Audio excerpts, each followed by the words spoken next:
मानसिकता अभी पुरुषों की नहीं बदली है। हमें हर जगह ये देखने को मिलता है, आज महिलाएं कहाँ की कहाँ पहुंच रही हैं। इतना सब कुछ करते हुए भी आज महिलाओं को पुरुष उतनी मान्यता नहीं देते। सतगुरु रामपाल जी महाराज जी के ज्ञान से और इतना अच्छा भगत समाज हो रहा तैयार कि वहां पर महिलाओं को बहुत अच्छी सम्मान दृष्टि से देखा जा रहा है।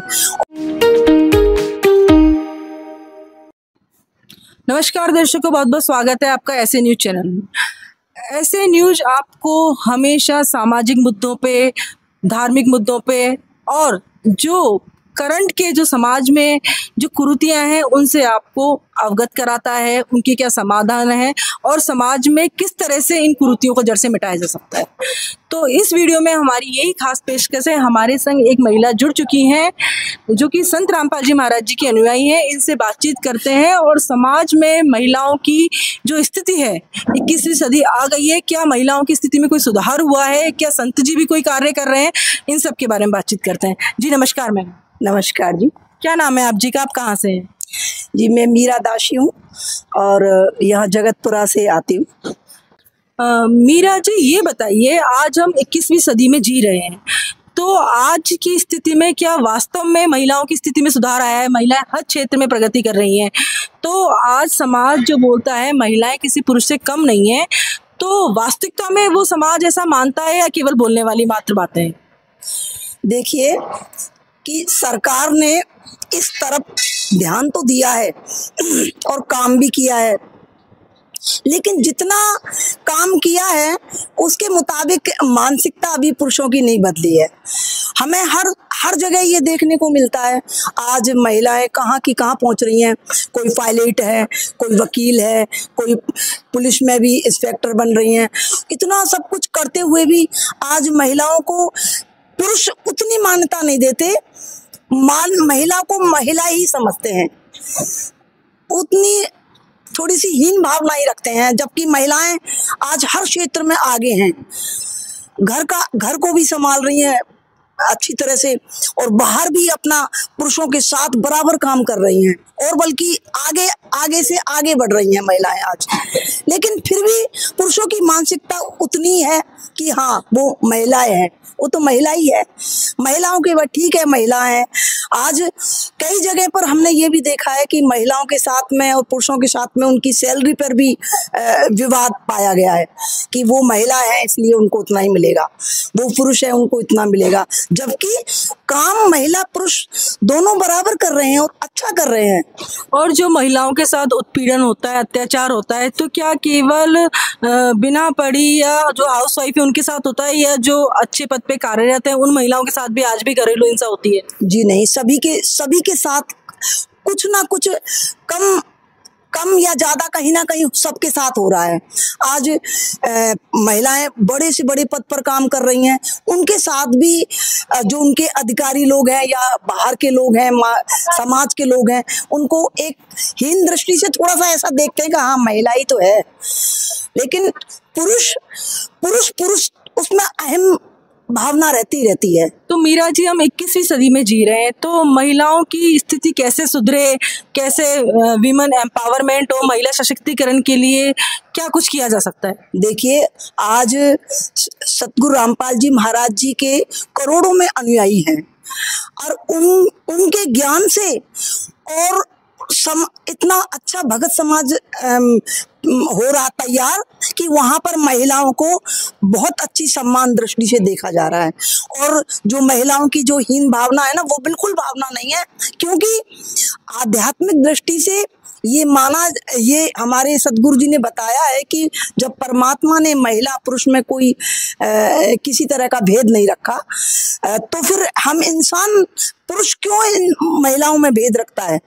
तो इस तरह की जो शिक्षाएं सतगुरु रामपाल जी महाराज की जी अपने अनुयायियों को दे रहे हैं, तो यहाँ पर एक ऐसा अच्छा समाज तैयार हो रहा है कि यहाँ पर महिला और पुरुष में कोई भेद नहीं है।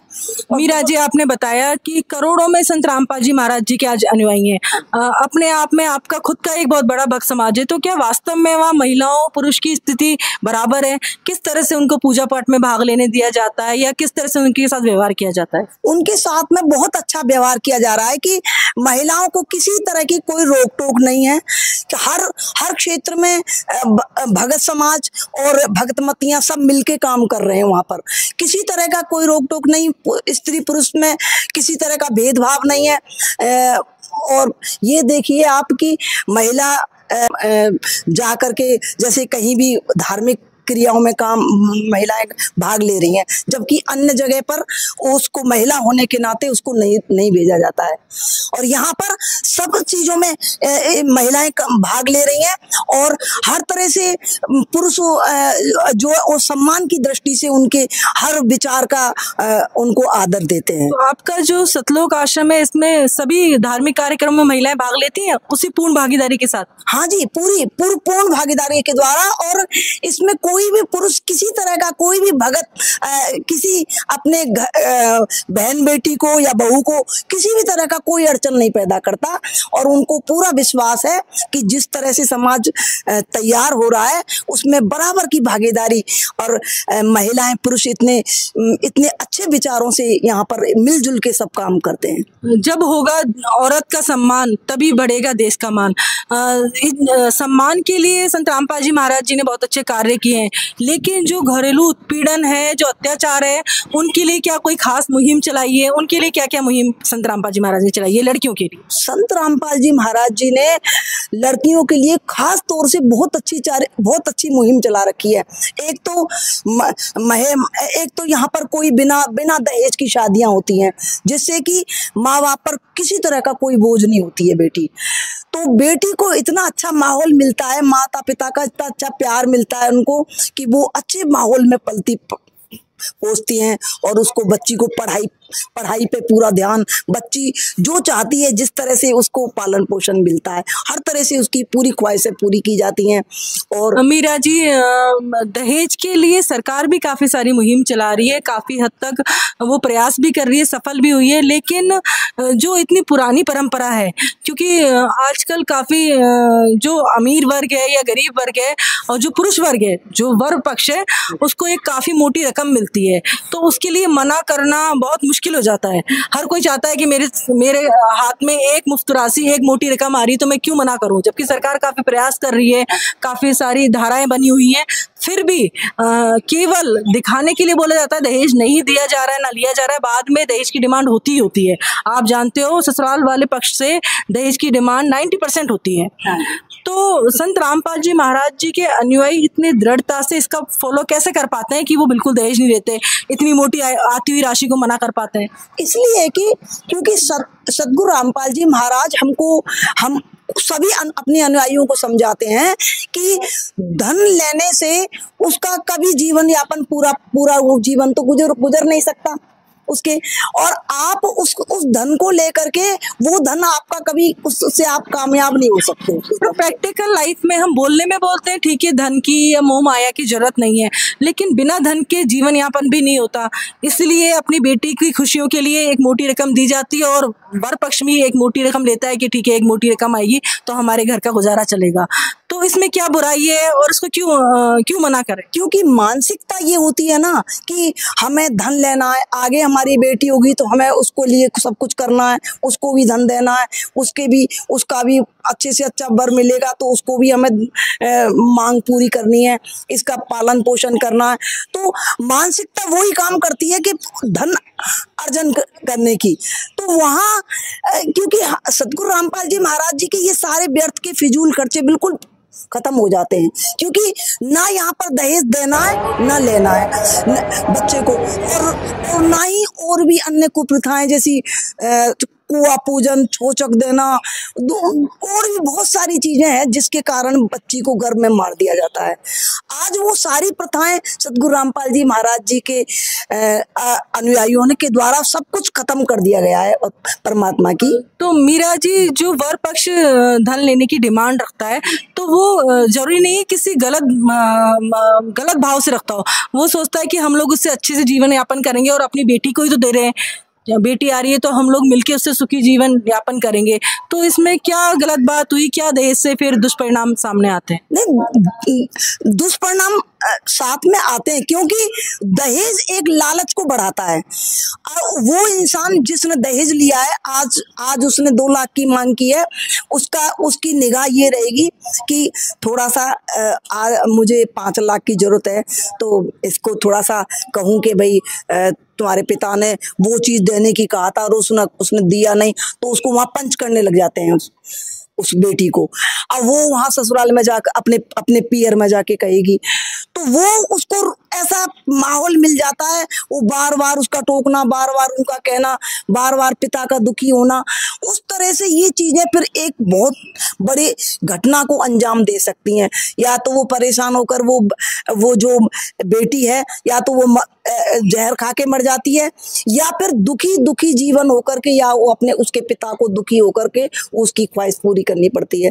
तो ये परिणाम की, ये जो समाज के लिए बहुत घातक है, ये सारी चीजें समाज के लिए घातक हैं। हमें इस मानसिकता को दूर करना चाहिए, वरना ये लालच आगे बढ़ता जाता है और समाज दूषित होता जाता है। एक पक्ष तो ये है कि कहीं ना कहीं लालच को बढ़ावा देता है दहेज नामक जो राक्षस है, लेकिन हम अगर वर पक्ष से, लड़के वालों की तरफ से सोचें, तो आज की महंगाई के, बेरोजगारी के दौर में अगर वो कुछ पैसा लेते हैं और अपना जीवन चलाना चाहते हैं, क्योंकि यही मानसिकता सभी पुरुष रख रहे हैं और उसको गलत नहीं मान रहे हैं, सरकार के रोकने के बाद भी ये एक परंपरा है और हमारे जीवन को चलाने में पैसा बहुत इंपॉर्टेंट रोल रखता है।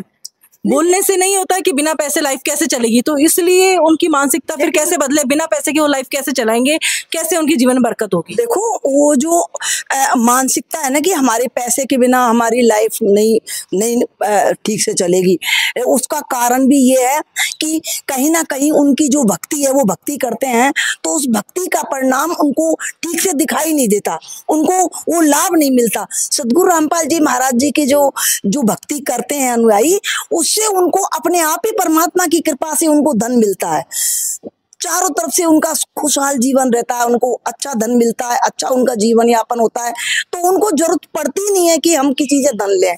तो यहाँ समाज की ये चीज है, ये त्रुटि है कि वो गलत क्रियाएं कर रहे हैं, गलत साधनाएं कर रहे हैं, भगवान की भक्ति उनके पास है नहीं, तो इस तरह से वो दुखी रहते हैं धन के बिना। तो इस तरह से उनकी पूर्ति हो भी नहीं सकती, किसी से मांग के हमारे जीवन को हम कब तक चलाएंगे। ये हमारा जीवन को हम किसी से पैसा मांगकर पूर्ति नहीं कर सकते। इसके लिए हमें भगवान से याचना करनी पड़ेगी, अच्छी सही साधना करनी पड़ेगी, जो सदगुरु रामपाल जी महाराज जी दे रहे हैं। उस साधना को करने से जीवन इतना आसान और इतना समृद्ध हो जाता है इंसान कि उसको चारों तरफ से हर तरह से लाभ मिलता है, तो उसको जरूरत ही नहीं पड़ेगी कहीं से धन मांगने की। तो समाज को इस ओर ध्यान देना चाहिए कि हम दुखी क्यों हैं, हम कंगाल क्यों हैं, हम पैसे के लिए तंग क्यों रहते हैं, हमें इस ओर ध्यान देना चाहिए। सदगुरु रामपाल जी महाराज जी के पास आइए, आप वो साधना करके देखिए, आपको धन ना मिले, आपका जीवन खुश ना हो, तो आप कहिए। तो समाज को हमें इस ओर ध्यान देना चाहिए। तो इस तरह से बेसिकली संत रामपाल जी महाराज न केवल महिला सशक्तिकरण पे, बल्कि पूरे समाज को आगे बढ़ा रहे हैं, देश को आगे बढ़ा रहे हैं। बिल्कुल, उनके अनुयायी और परमात्मा की कृपा से, उनकी शिक्षाओं से ऐसे फलीभूत हो रहे हैं कि चारों तरफ से उनका विकास हो रहा है और वो समाज को भी आगे बढ़ा रहे हैं, प्लस वो देश को भी आगे बढ़ा रहे हैं। तो ऐसे संत के उनको सबका अनुसरण करना चाहिए, उनकी शिक्षाओं को, उनके ज्ञान को सबको सुनना चाहिए, तभी पूरा विश्व आगे बढ़ेगा और हमारे देश में शांति आएगी। जी मीरा जी, बहुत बहुत धन्यवाद, आपके इतने अच्छे विचार हैं हमारे साथ साझा करने के लिए। धन्यवाद। जी हाँ दर्शकों, हमने संत रामपाल जी महाराज जी की एक जो महिला अनुयायी है मीरा जी, उनसे उनके विचार जाने और हम उनसे महिला सशक्तिकरण के बारे में जानना चाह रहे थे कि क्या कुछ खास महिलाओं को आगे बढ़ाने के लिए संत रामपाल जी महाराज जी कार्य कर रहे हैं। महिला जब आगे बढ़ेगी, जब मिलेगा औरतों को सम्मान, तभी बढ़ेगा देश का मान। तो संत रामपाल जी महाराज तो पूरे देश को और पूरे समाज को ही एक साथ लेके चल रहे हैं। और इसी तरह की ताजा न्यूज के लिए और हमारे साथ सभी प्रकार के सामाजिक मुद्दों को जानने के लिए हमारे साथ जुड़े रहिए। कीप ट्यूनिंग गाइस, धन्यवाद।